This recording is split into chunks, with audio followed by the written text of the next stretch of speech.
Muito bem, então vamos lá, a última aula, né, no dia 27 de junho de 1972. É uma aula que é bem interessante porque nós passamos o seminário inteiro trabalhando particularmente a identificação ao traço, né? E nessa aula ele vai privilegiar a identificação com o desejo. E aí é bem interessante porque, né, ele vai referi-la como a terceira espécie de identificação. As três formas de identificação ele havia sistematizado no seminário anterior, na aula anterior. E aqui então ele vai direto entrar na terceira espécie de identificação, retomando o cross-cap, né? Inicialmente, e é muito interessante, porque inicialmente ele refere aquele ponto, né? Que ele chama de ponto, em que tanto o cross-cap dá a volta, que é tanto do lado externo quanto do lado interno, né, que fica um furo, né? Sim. Fica um buraco, que é o tal do ponto. Ele inicialmente, nessa aula, ele refere esse furo ao falo, para logo em seguida introduzir o objeto A como o objeto da psicanálise. Então, é a primeira vez que ele formaliza o objeto A como o objeto da psicanálise. Essa lição, então, já certamente preparando o seminário do ano seguinte, que ele vai, inclusive, referir no final dessa aula, dizendo que no ano que vem nós vamos tratar do tema que nós tratamos em toda essa aula. Na realidade, ele mencionou umas 2 ou 3 vezes só, que é a angústia, tá?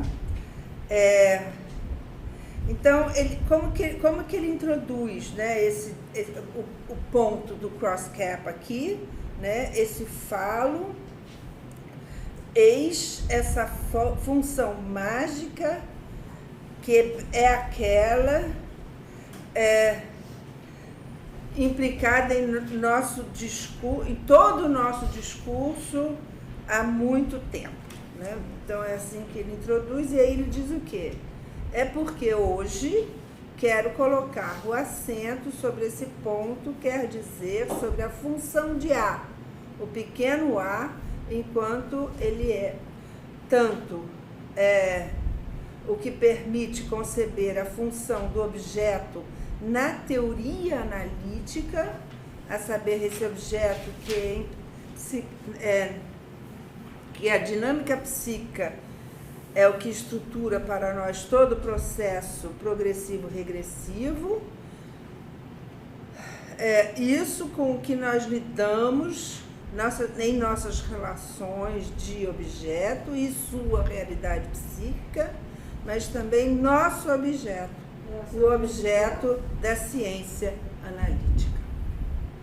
Então, como é que é? Aqui está a relação do sujeito. Do sujeito e sua realidade psíquica, tá certo. Então, aí ele vai, né, então, ele vai introduzir a questão do objeto A nessa lição, já não vai mais falar de falo, praticamente, acho que não, e passará a lição inteira sistematizando a teoria em torno do objeto A, né? Ele vai dizer que ele é o objeto da castração, logo no parágrafo seguinte, e vai dizer assim, se nós podemos dizer que o objeto no mundo, na medida em que ele aí se distingue, né, é o objeto de uma privação, podemos dizer igualmente que o objeto é o objeto da frustração. E eu vou tentar mostrar justamente em que esse objeto, que é o nosso, se distingue disso. Tá? Então, o que ele vai sustentar nessa lição, né, ao dizer que é o objeto da ciência analítica, é distingui-lo do que até então foram as relações de objeto e todas as questões de objeto dentro da psicanálise, né, até essa época. Para fazer isso, ele introduz o quadrante lógico de Aristóteles, ele retoma o quadrante lógico de Aristóteles, né, dizendo que houve, né, durante muito tempo na história, uma referência à lógica, né, aristotélica, que persistiu até Kant, né, mas que também começou-se a perceber que nessa lógica faltavam muitas coisas do lado da quantificação. E é isso, então, que ele vai retomar dos avanços da lógica em relação à lógica aristotélica, depois que houve uma subversão da lógica aristotélica. Ele vai dizer assim,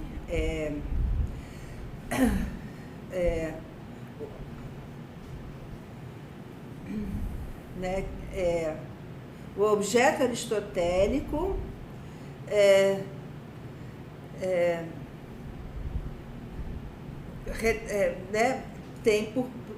tem por propriedade poder ter, tem como sendo dele o poder de ter propriedades que lhe pertencem, os seus atributos, né? E são esses atributos que definem as classes. E aí ele vai dizer, ora, isso é uma construção que não deve ser confundida com o que eu chamarei, falta de um nome melhor, né, de categorias do ser e do ter. Isso mereceria um desenvolvimento longo, né, que ele não vai fazer aqui, mas ele vai dizer, ele vai retomar o quadrante lógico para dizer o quê? Essa função decisiva do atributo eu lhes mostrei no quadrante. É a introdução do traço unário que distingue a parte fásica da léxica, né? A parte fásica da parte léxica. Bom, a léxis e a fases do quadrante lógico. A fases são os predicados, né, dos objetos, então são os seus próprios atributos. E aí é um pouco complicada essa parte aqui, porque inclusive no Vallas, na versão do Vallas, diz que Lacan se confunde entre o fásico e o léxico. E como no que eu procurei, eu não achei uma aula propriamente de distinção no quadrante do que é fásico e o que é léxico, eu continuo assim um pouco confusa nessa parte aqui, em que ele retoma, mas eu não acho que isso seja uma coisa muito importante nessa história, senão para observar um ponto que eu acho que é o importante, por que Lacan está retomando o quadrante aqui. Vamos ler esse parágrafo. A introdução do traço unário que distingue a parte fásica, na qual seria dito, por exemplo, que todo traço é vertical, o que em si não implica a existência de nenhum traço. O fato de todo traço ser vertical não necessita traço nenhum, pode não ter traço vertical nenhum, né? Então, né, a parte fásica, onde seria dito, por exemplo, que todo traço é vertical, o que implica em si a existência, o que não implica em si a existência de nenhum traço, né? Da parte léxica, em que pode haver traços verticais, mas onde pode também não os ter, né? Não ter traços verticais. Então, que seria, então, na minha leitura, a parte fásica é a parte universal e a parte léxica é a parte particular, mas ele não faz, no meu desenho não está assim. Não sei se vocês têm o fásico e o léxico no desenho de vocês. No do Patrick Wallace tem, na versão de Patrick Wallace, diz que o fásico é o afirmativo e o léxico é o afirmativo e o fásico é o negativo. Por isso que eu estou dizendo, é um pouco confuso para mim. Eu concluiria disso que o fásico seria o universal e o léxico o particular, mas não sei se é isso. Mas o interessante é o que vem agora, né? Dizer que todo traço é vertical deve ser a estrutura original, a função de universalidade, de universalização própria, é uma lógica fundada sobre o traço de privação. Isso que eu acho que é o interessante nessa história aqui. Ou seja, né, quando Lacan está propondo trabalhar o quadrante e, né, o universal, ele o introduz sob a base da privação. Como é isso? Né? Por que ele está dizendo isso? Ele vai explicar um pouco depois. Vamos aos poucos, né? Ele vai falar que em grego a palavrinha pas, que é pi, alfa e não sei como é que chama S em grego, mas enfim, né? É o todo. Pas é o todo. E aí ele vai fazer algumas regressões que eu acho que não são tão importantes, vai fazer algumas associações de palavras, que aqui também a gente pode dar uma puladinha, para chegar ao quê? Né? Para chegar ao passum, não, como é? Ao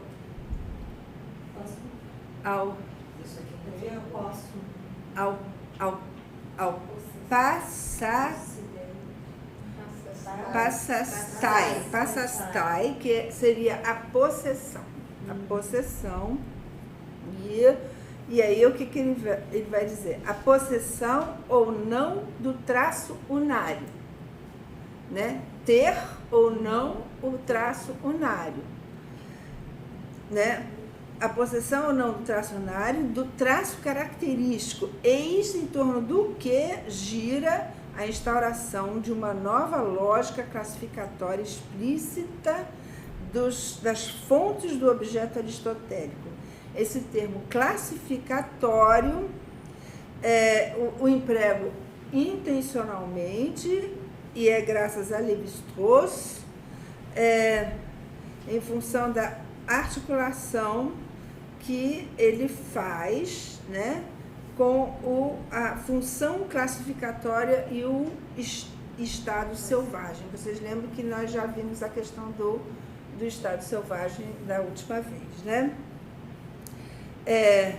E aí ele fala assim, então essa função classificatória na articulação com o estado selvagem é muito mais platônica do que aristotélica, né? É muito mais próxima da dialética platônica do que da aristotélica. A divisão progressiva do mundo numa série de metades, pares de termos antípodas, que se encerram nos tipos. Então, sobre esse assunto, leiam O Pensamento Selvagem, que ele já indicou a leitura, é a terceira vez no seminário que ele indica a leitura. Vocês verão o interesse que isso tem. Ou seja, por exemplo, que o que não é porco-espinho, o que vocês quiserem, um musaranho ou uma marmota, é outra coisa. Então,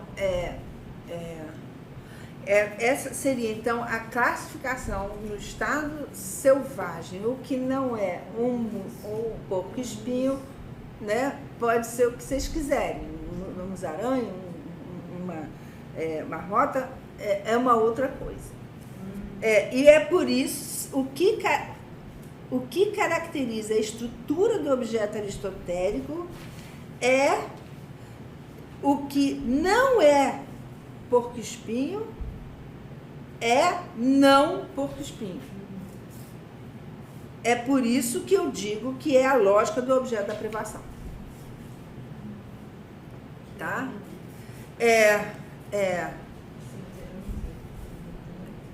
Então, na realidade, é muito interessante, porque é uma lógica, se a gente quiser, que implica de cara o não, não é? E a gente sabe que no inconsciente não tem não. Então, é complicado você fazer alguma aproximação psicanalítica a partir dessa lógica, porque você não vai ter justamente a tal da privação, o não que você necessita para trabalhar com essa lógica, né? Ele vai fazer uma associação com a questão do terceiro excluído, né? Que é também decorrente dessa lógica, né? O terceiro excluído é o quê? Ou, né, para esta proposição, ou para esta proposição é verdadeiro, ou sua negação é verdadeira. Não tem uma terceira via, é só isso, né? Ou é verdadeiro, ou a sua negação é verdadeira. Não tem terceira via, não pode ser meio verdadeiro, né? Alguma coisa assim, né? E é muito interessante a gente ler isso aqui, né, em 1962, para pensar até o tempo que Lacan vai levar para poder fazer a subversão disso dentro da psicanálise e propor o não todo, né? O patu. Ele vai exemplificar com a frase nem tudo que brilha é ouro, né? Para dizer que, enfim,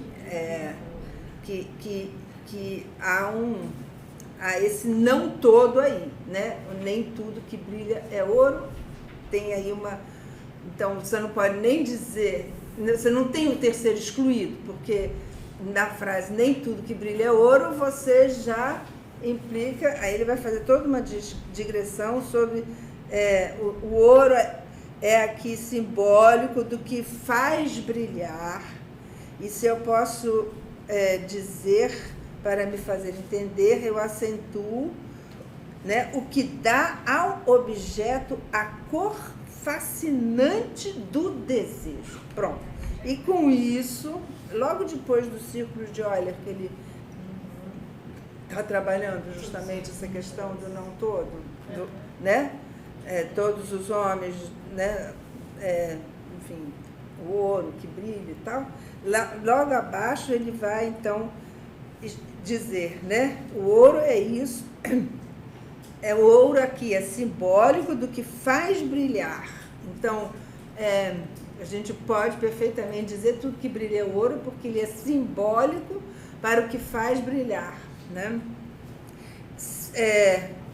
O que dá ao objeto a cor fascinante do desejo. É isso? Fascinatório, fascinante, não sei como foi traduzido. Fascinatório, não sei se existe essa palavra em português, mas enfim. Aqui é outra página. Então, aí ele diz assim, o que é importante em tal fórmula, se eu posso me expressar assim, perdoem-me o jogo de palavras, é o ponto d'orage. Orage em francês é tempestade, então, mas tem o or, de ouro, né? Então, ela é point d'orage, que, então, em torno do que gira a questão de saber o que faz brilhar. E para dizer a palavra, a questão do que há de verdadeiro nesse brilho, né?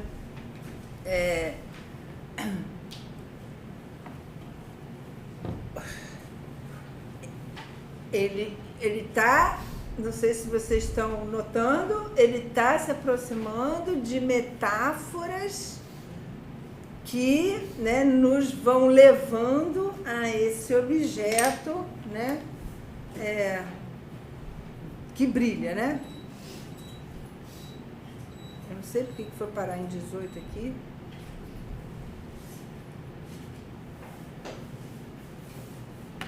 Eu não sei se ele está obedecendo, mas enfim.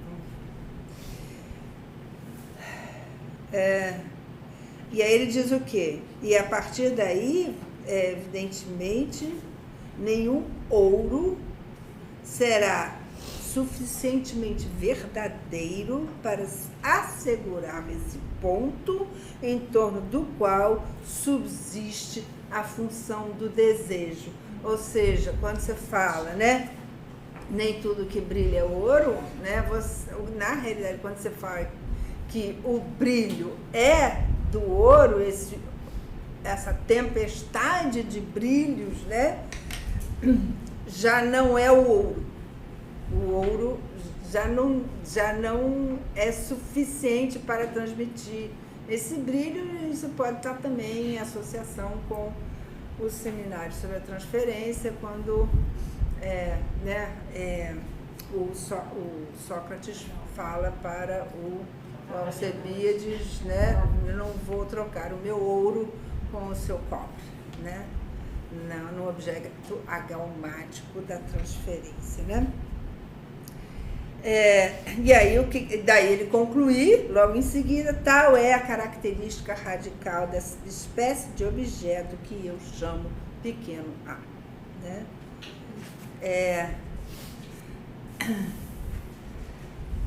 Bom, aí ele vai retomar o quê? Ele vai retomar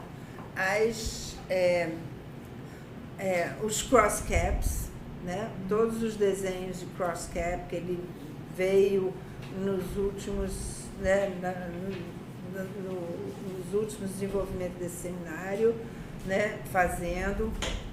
Eu estou sem essa parte aqui no meu seminário, mas eu acho ele importante quando ele diz assim, ora, é disso que se trata na análise. Poderíamos dizer que é sobre isso que nós somos embaraçados, ficamos embaraçados de fazer brilhar a miragem no espírito daqueles aos quais nós nos endereçamos.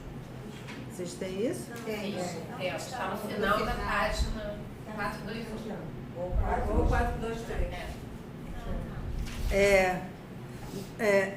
Aí ele vai fazer ele vai citar um provérbio que tem peixes e maçãs. Uma coisa no 21 não fala que o peixe fica embaraçado com a maçã? O peixe fica embaraçado com a maçã, exatamente. Nós nos encontramos embaraçados, tais como o peixe na proverbial maçã, e, no entanto, é ela que está lá, é com ela que nós lidamos, e é sobre ela, na medida em que ela está no cerne da estrutura, é sobre ela que verte, né, o que nós chamamos castração. E é justamente na medida em que há uma estrutura subjetiva que gira em torno de um tipo de corte, aquele que eu representei para vocês, né, justamente no cross cap, né, que ela esteja no coração, no cerne da identificação fantasmática, que haja esse objeto organizador, esse objeto indutor. É um objeto indutor. Indutor do quê? Do desejo, justamente, né? E aí ele vai retomar os desenhos dos cross caps, que ele já fez várias vezes nesse seminário, né? E aí ele vai dizer esse objeto como definido objeto da castração. Aqui quero lembrá-los a que superfície foi emprestada essa parte que eu chamei a última vez de enucleada, né? Sem núcleo, né? É interessante, é uma parte enucleada, mas ela não é sem uma certa correspondência com o que Freud vai chamar de umbigo do sonho, que ele já fez também essa correlação, e que alguns chamam de núcleo do inconsciente, mas na realidade ele diz que é enucleada. E eu acho que é importante manter essa referência ao enucleado, porque aponta para o fato de ser do sujeito acéfalo, né? Do acefalismo, da estrutura que como dito, né, que induzida em função da presença desse objeto, né, que é esse objeto indutor do próprio sujeito do desejo, do desejo, né, dessa estrutura que faz que sejamos sujeitos do desejo, né. Quero imaginar qual é a propriedade desse círculo com a dupla volta, né? E aí ele retoma os desenhos dos cross cap, né? Para mostrar esse objeto, então, enucleado, e não é núcleo, ele mas nem por isso ele deixa de ser indutor desse sujeito, né? Enfim, aí ele, né, avançando um pouco, ele vai dizer que esse objeto é formador do mundo do desejo, e só retorna à sua intimidade, ele só alcança ou só volta, ele diz em francês rejoindre, ele só se junta à sua intimidade por uma via centrífuga, ou seja, que foge do centro, né? Uma via, ou seja, ele não é um núcleo justamente porque a via dele é centrífuga e não centrípeta, né? Ele não é um núcleo. O que isso quer dizer? Pergunta ele. Não sei se vocês estão encontrando onde eu estou. Final da 425. Vira para outra. Quer dizer para outra. O que isso quer dizer? O que nós encontramos aí? A função desse objeto está ligada por onde o sujeito se constitui na sua relação com o lugar do outro, grande A, que é o lugar onde se ordena a realidade do significante. Então, aqui ele já está introduzindo a relação desse objeto, pequeno a, com o significante, né? Então, voltando, a função desse objeto está ligada por onde o sujeito se constitui em sua relação com o lugar do grande outro, que é o lugar onde se ordena a realidade do significante. É o ponto, olha o ponto aqui de novo, o ponto em que toda significância falha, né? Se abole. O ponto nodal dito do desejo do outro. Dito o desejo do outro. Ponto nodal dito o desejo do outro. No ponto fálico, na medida em que este significa a abolição como tal de toda significância. Porque, na realidade, o fálico, tudo bem, ele é o significante da significação, mas ao mesmo tempo, né, toda significância se perde no ponto fálico, né, porque, na realidade, é o ponto em que o ser aponta algo que não pode ser significado, né? O ponto fálico é algo que não pode ser significado. Então, por isso que ele novamente retoma a questão fálica aqui, que eu disse para vocês no início, que ele vai retomar muito pouco, que ele vai se centrar no objeto A, mas em alguns 2 ou 3 momentos ele volta à questão do falo. Então, o ponto nodal dito o desejo do outro, no ponto fálico, na medida em que ele significa a abolição como tal de toda significância, que o objeto pequeno a, objeto da castração, é ali que ele vem tomar seu lugar. Ele tem, portanto, uma relação com o significante, né? Não vão aí dizer que o objeto A não tem relação nenhuma com o significante. Ele tem, né? Ele tem qual? Que ele é criado pelo significante, né? Pelo fato de sermos seres de linguagem.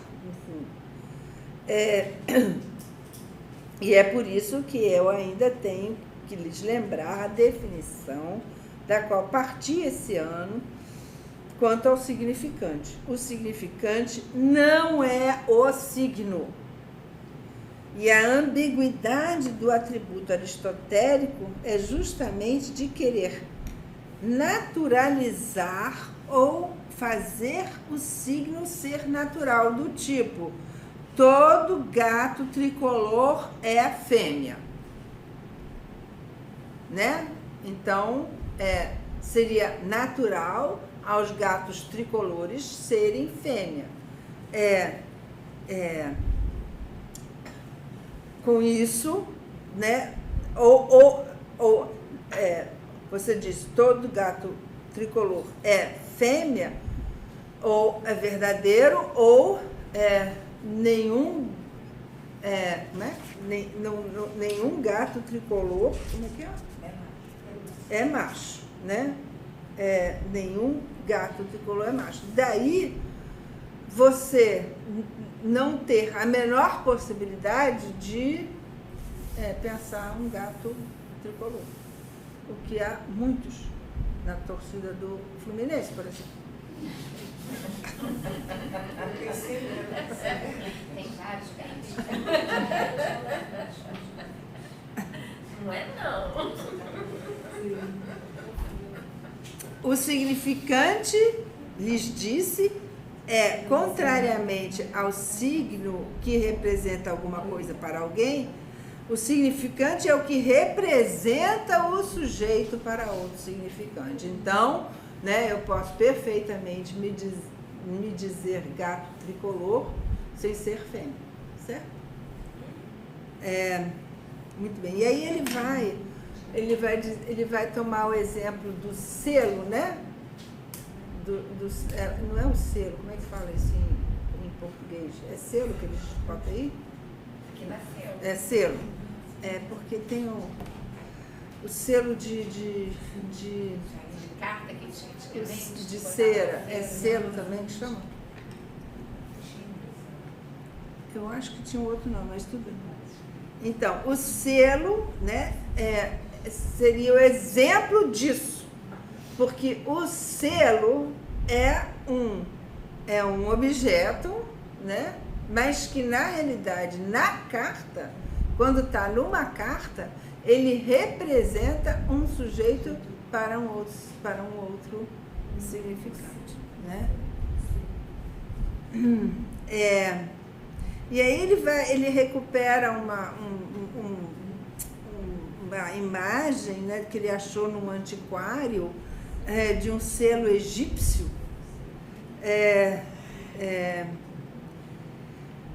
em que aparece, né, que é um selo que, de forma não habitual, mas tão pouco rara, tinha a forma de uma palmilha, é isso? Sola, de uma sola, e em cima dela os dedos do pé e os ossos desenhados. O selo, como vocês o compreenderam, é bem isso, um traço, se a gente puder dizer, mas isso só pode se tornar um significante se esse traço, com uma tesoura, vocês recortarem esse traço de forma que esse selo represente o sujeito, né, ali na troca de cartas, ou seja, a pessoa que envia, o remetente, né, que envia uma carta e que, portanto, esse selo recortado, essa imagem recortada represente um sujeito para um outro significado, né? Ele fala que ele diz que esse traço é um rastro. Rastro. Aí ele diz: o objeto pequeno A, o objeto da castração, participa da natureza, assim exemplificada desse significante. Olha só que interessante, né? É um objeto, ou seja, o objeto A, o objeto da castração, está nesse significante, né? É um objeto estruturado assim. De fato, vocês se dão contas de que no final de tudo, o que os séculos puderam sonhar da função do conhecimento, só nos resta isso. Na natureza, há a coisa, se eu posso me expressar assim, que se apresenta com uma borda. Tudo que nós podemos conquistar aí, que simula um conhecimento, apenas destaca essa borda, e não se usa mais essa borda, e se esquece, né, para ver o resto. Então, o que ele está falando, que aqui é também muito interessante, é que se originalmente o selo dizia, né, da presença de um sujeito para alguém, o conhecimento, ele simplesmente, né, essa borda que foi recortada, né, é esquecida e se introduz aí no selo uma série de significâncias, justamente, que vela o fato de que é apenas um objeto, né, que é apenas um objeto.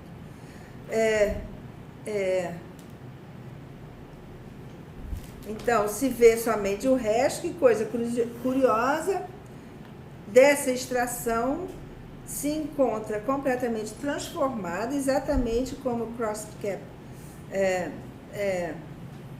que vocês, né, que se imagina, e aí ele vai, né, e aí ele, quando ele se dá numa esfera em que você, na realidade, puxa por dentro. Se você tem a esfera, você puxa por dentro e você esquece justamente isso, né, que tem dentro do cross-cap, você fica apenas com a esfera. Né, vamos entender isso um pouco melhor. Né, ou seja, puxando por dentro o fio, você produz um cross-cap dentro da esfera, né? Mas, e por essa operação que se produz no nível do furo, o resto da esfera é transformado numa superfície de Möbius, para a enucleação do objeto da castração. Se tira o objeto da castração, né? E aí ele vai fazer toda uma digressão sobre o conhecimento, né, que se deu durante os séculos e séculos, a partir de uma releitura, inclusive, de alguns textos do próprio Goethe, em que o Goethe, né, fala do objeto da ciência da natureza, né, da Naturwissenschaft,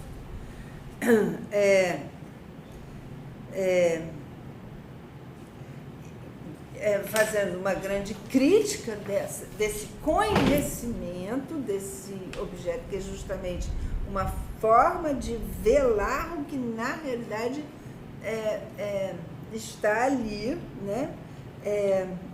Que ele vai, enfim, vai fazer todo um trabalho aí sobre isso, para chegar ao quê? Ao seguinte: a especificidade e o caráter fascinante da personalidade de Goethe, acharam? É que nós aí lemos em toda a sua presença a identificação do objeto do desejo, nisso em que é preciso renunciar para que nos seja trazido o mundo como mundo.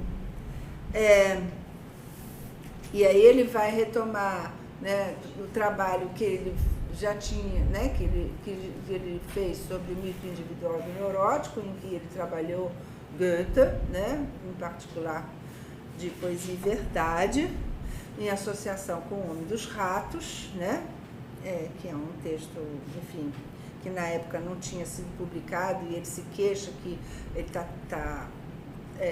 sendo lido em várias versões, enfim, com pedaços faltando, que está quase ilegível, para chegar ao quê? Ao seguinte: na relação complementar de A, o objeto de uma castração constitutiva, em que se situa nosso objeto como tal, nosso que ele já definiu, que é o objeto A, né? Com esse resto, e onde nós podemos ler especialmente nossa figura pequeno i de pequeno a.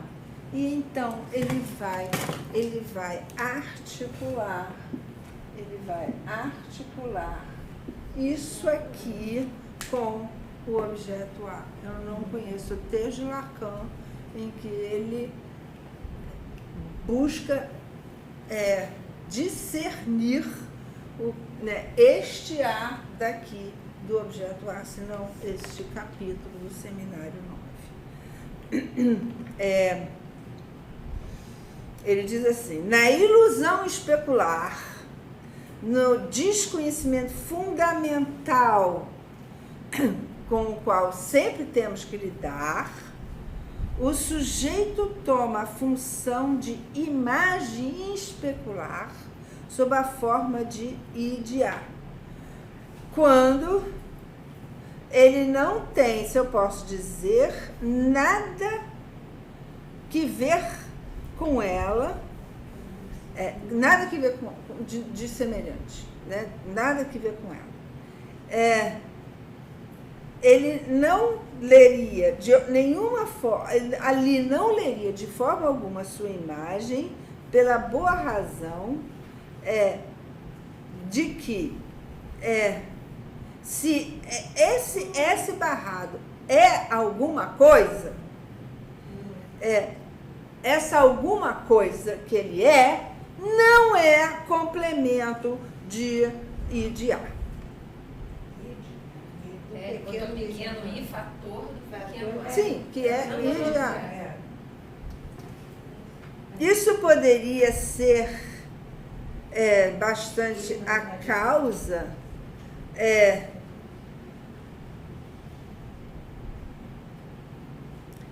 bom, então ele diz que não é possível você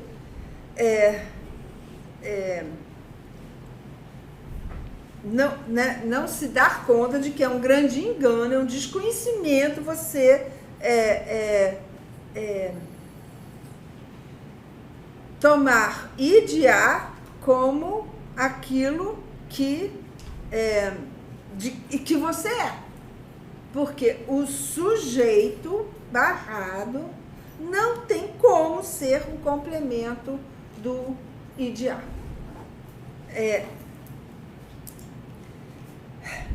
O id, né? E aí ele vai introduzir, inclusive, nesse parágrafo, vai introduzir a questão da causa, mas também não vai imediatamente avançar muito sobre isso. E vai continuar assim. Com efeito, nada há que nós não possamos aí reencontrar nessa função da qual, em suma, não poderíamos aproximar a sombra antiga posterior ao progresso mental percorrido, senão de ver, de alguma forma, ali o idêntico de tudo o que se manifesta como efeitos, mas quando eles ainda estão velados. E, evidentemente, isso nada tem de satisfatório, salvo que talvez que isso não esteja no lugar de alguma coisa, de cortar todos os efeitos, senão a causa que sustenta o seu drama. Se há alguma coisa, se há, além disso, uma causa que seja digna de nós, nela, nos associarmos, nos ligarmos nela, pelo menos pela nossa atenção, não é sempre ir de cara uma causa perdida. Bom, essa ainda é uma digressão sobre a questão da causa. Não é necessário tanto esse parágrafo. E ele vai retomar a questão da ilusão da cosmicidade, que eu associo à história do Freud, do sentimento oceânico, né? Do mal-estar, em que Freud começa justamente questionando que história é essa de sentimento oceânico. Então, a ilusão da cosmicidade do mundo, esse ponto acósmico do desejo, na medida em que ele é designado pelo objeto da castração. Então, se o mundo do desejo designado pelo objeto da castração, ele é acósmico e não cósmico, né? A ilusão da cosmicidade. É o que nós devemos preservar como o ponto pivô, o centro de toda elaboração do que nós acumulamos como fatos concernindo a constituição do mundo como objetal. Mas esse objeto pequeno a, que nós vemos surgir no ponto de falha do outro, olha aqui, o objeto A, já aqui definido como aquilo que surge no ponto de falha do outro, porque ele é um objeto, né, que cai do outro, né, que fura o outro. Né? Então, esse objeto A que nós vemos surgir no ponto de falha do outro, no ponto de perda do significante, né? Perda do significante, que é esse aqui. Aí ele vai entrar com o grafo do desejo, né? Para mostrar que é justamente nesse ponto que surge o objeto A, né? Em resposta à falta de um significante. Então, nesse ponto de falha do outro, no ponto de perda do significante, porque essa perda é a perda desse próprio objeto, desse objeto ele mesmo, do membro jamais reencontrado de Horus desmembrado. Desse objeto, como não lhe dar o que eu chamarei, parodiando, sua propriedade reflexiva, né? E aí né, sua propriedade reflexiva. E aí ele retoma a questão do conhecimento, né, que ele havia deixado alguns parágrafos antes, para dizer que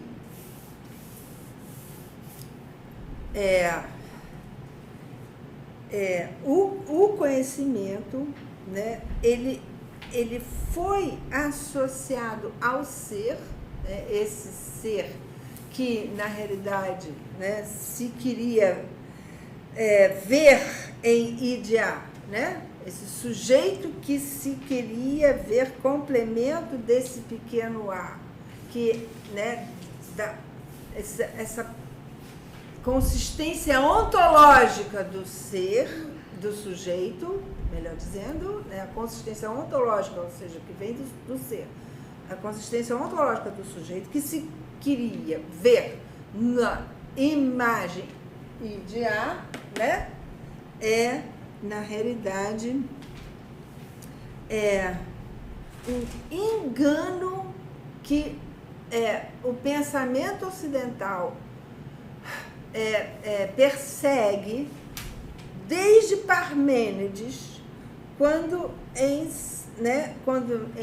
da natureza, Parmênides escreve essa frase aqui, que não sei se no texto de vocês está toda em grego, mas que pois o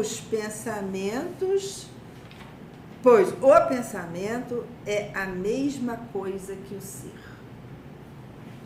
que é a frase do Parmênides.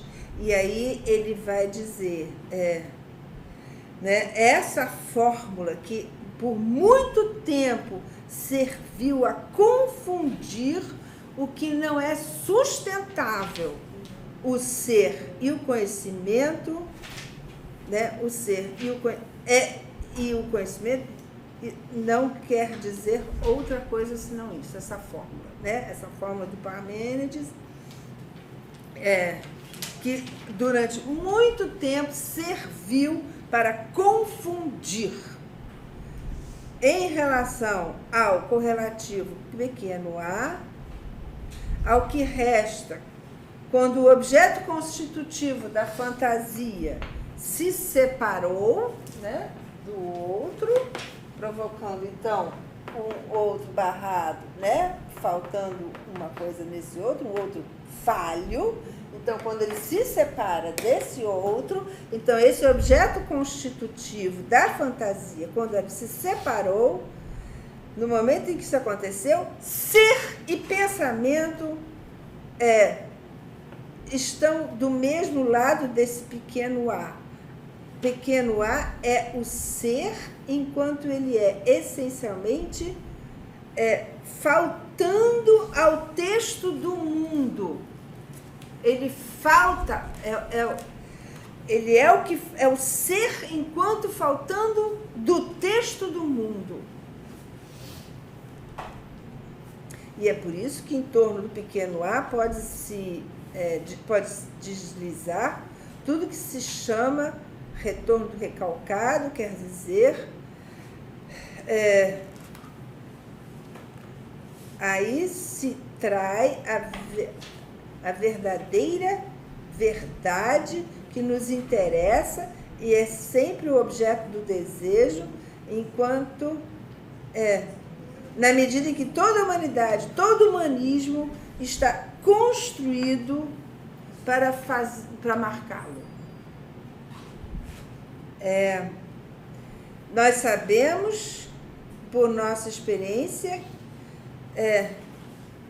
que não há nada que pese no mundo verdadeiramente, que a única coisa que pesa no mundo verdadeiramente é o que faz alusão a esse objeto, do qual o outro, o grande outro, toma o lugar para lhe dar um sentido. Então, é o grande outro que vai, né, tomar lugar desse pequeno a para lhe dar um sentido. Toda a metáfora, inclusive o sintoma, busca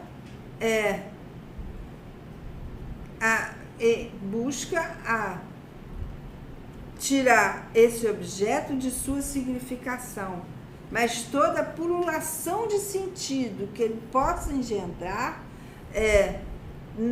nunca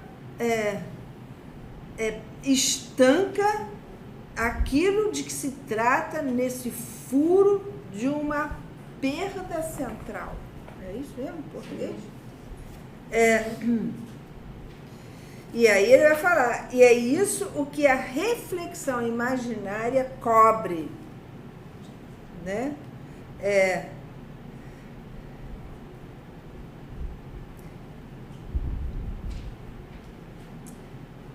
Aí mais abaixo um pouco, o pequeno a pode ser abordado por essa via que é o que o outro com o grande A deseja no sujeito falho,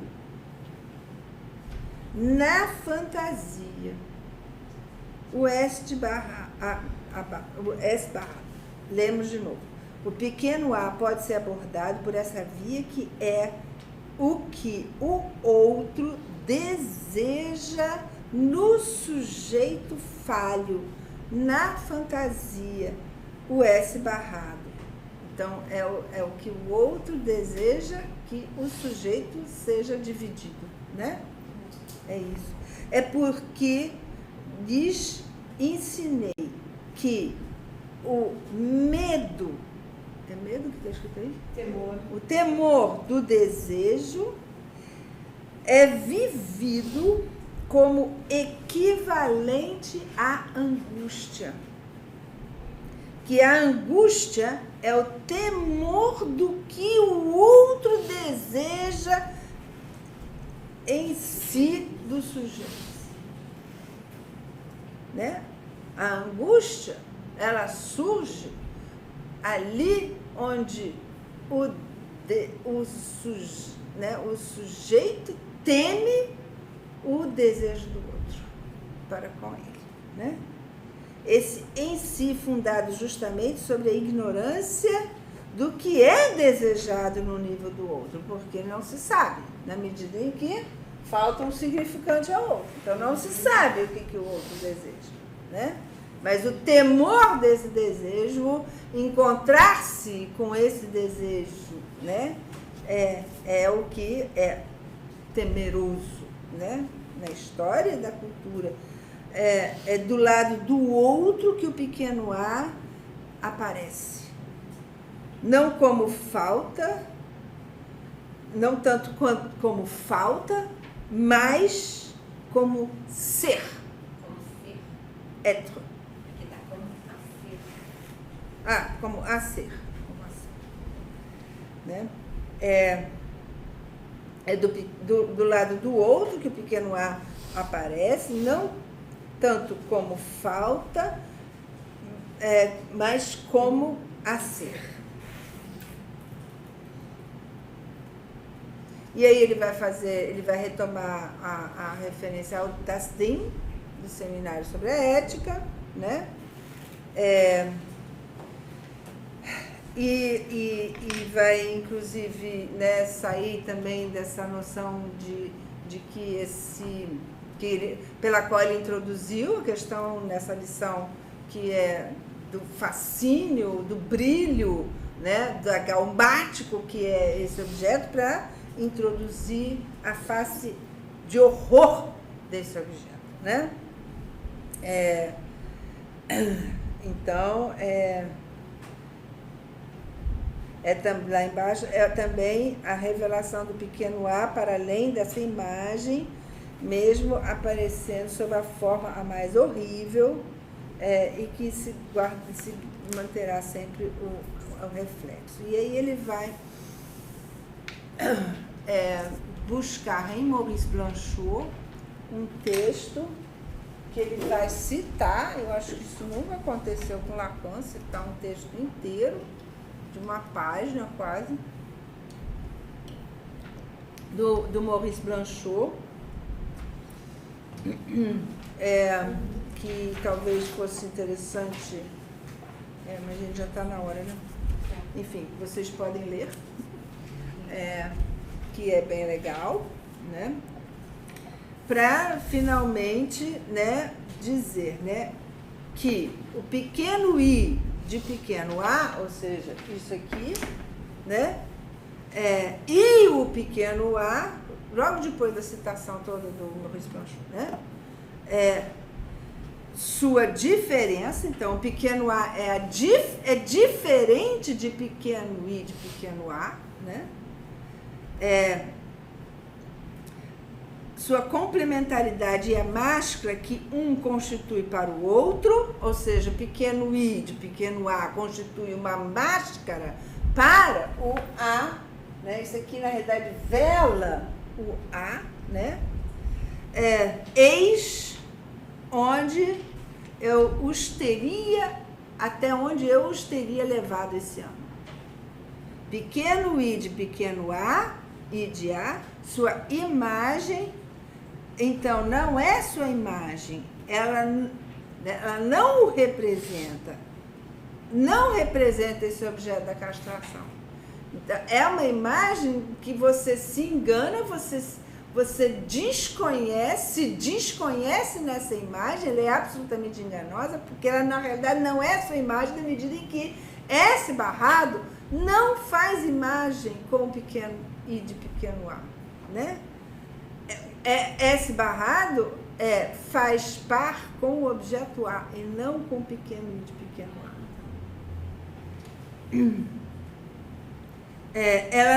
Ela não é de forma alguma o representante da pulsão, sobre a qual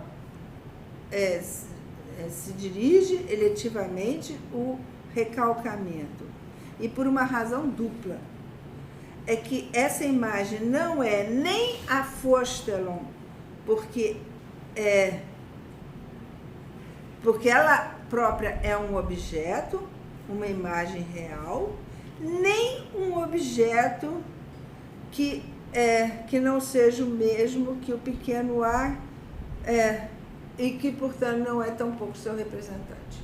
Então, ele está distinguindo aqui I de A fôstano, significante, e objeto A.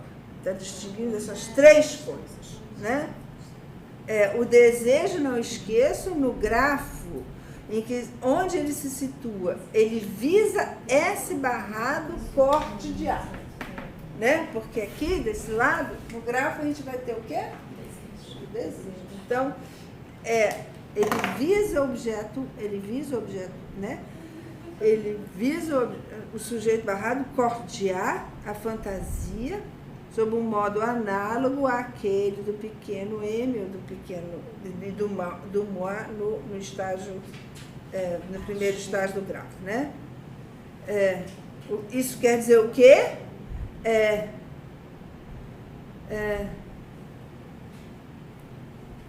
Há uma relação dessa fantasia com o desejante, né? Isso aqui quer dizer que é uma relação da fantasia com o desejante. Mas poderíamos fazer desse desejante puramente, simplesmente, o agente do desejo? Né? E aí ele vai dizer, o desejante é a resposta que não designa o quem quer, mas a resposta do objeto, né? E ele é o objeto do que ele é esse objeto do outro que se angustia diante, né? Diante disso, porque ele se vê esse objeto do desejo do outro.